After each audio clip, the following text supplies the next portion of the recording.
Welcome to my new video. And the child care must be taken the part 2.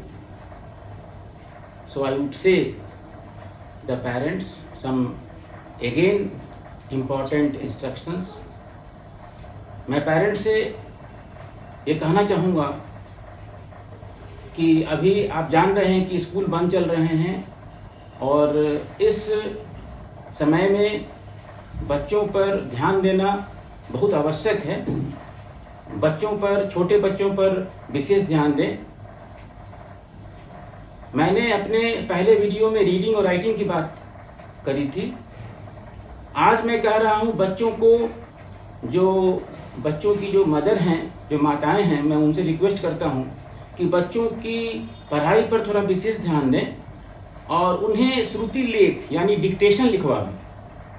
आज CBSE की स्कूलों में जहाँ इंग्लिश मीडियम है वहाँ सारे चीज़ जो हैं, सारे सब्जेक्ट, सारे विषय इंग्लिश में पढ़ाई होते हैं एक्सेप्ट हिंदी।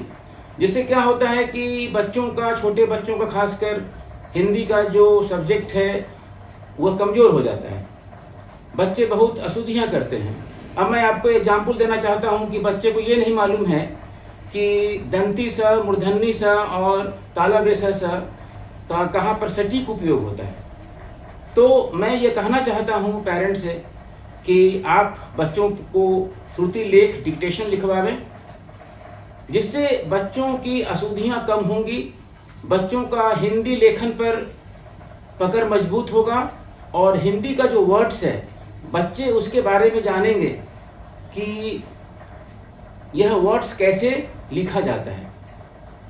दूसरी बात मैं यह कहना चाहता हूं कि जहां गलतियां होती हैं फिर बच्चों को लिखने के लिए आप दें।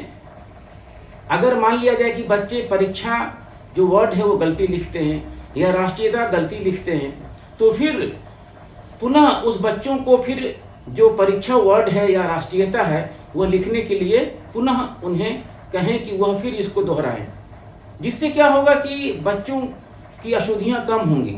इसीलिए डिक्टेशन, जिसको श्रुति लेख बोलते हैं, यह लिखाना बच्चों को बहुत आवश्यक है। दूसरी चीज़ मैं पेरेंट्स से कहना चाहूँगा कि जो इंग्लिश का वर्ड मीनिंग है, अपने बच्चों को इसी समय में, इसी स्टेज में 2 इंग्लिश का वर्ड मीनिंग अवश्य याद करवाएं।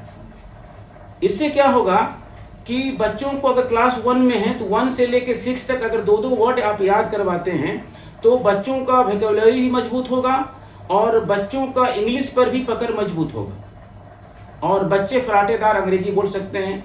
बच्चे का जो वर्ड्स जो स्टॉक है वह भी बहुत मजबूत होगा। जैसे अगर 2 वर्ड आप बच्चों को याद कराते हैं तो महीने में 60 वर्ड हुए और साल में 720 वर्ड हुए। अगर 2 बच्चों के 2 वर्ड्स के हिसाब से ही अगर आप चलते हैं तो इस तरह से 1 से लेकर 6 तक आप बच्चों के पास 4320 वर्ड्स इकट्ठे हो जाएंगे। इतना डिक्शनरी में भी वर्ड नहीं है। तो मैं ये कहना चाहता हूँ कि बच्चों को ये जो 2 इंग्लिश का वर्ड है या श्रुति लेख है इस पर विशेष ध्यान दिया जाए, because it is at the school stage when the personality and character developments are given Savior, and the school child of today ultimately will become the useful asset of the country's tomorrow. आप कहीं भी invest करते हैं उसका कोई मतलब नहीं होता है, लेकिन बच्चों की पढ़ाई में जो आप इन्वेस्ट करते हैं उसका जो डिविडेंड होता है, जो उसका मुनाफा होता है, वह कई गुना बढ़ करके आपको मिलता है। इसको समझने का आप प्रयास कीजिएगा। बच्चे आपके एसेट हैं, वो देश के भविष्य हैं। बच्चे आपके बैंक बैलेंस हैं, इसीलिए बच्चों पर विशेष ध्यान दिया जाए। They are of our future, of our the country. They are the economic entities vital for the developments of the human resources for safeguarding their country's future. So I mean to say that child care must be taken, or sincere care taken for the child education may bring manifold returns for the society. Thank you very much.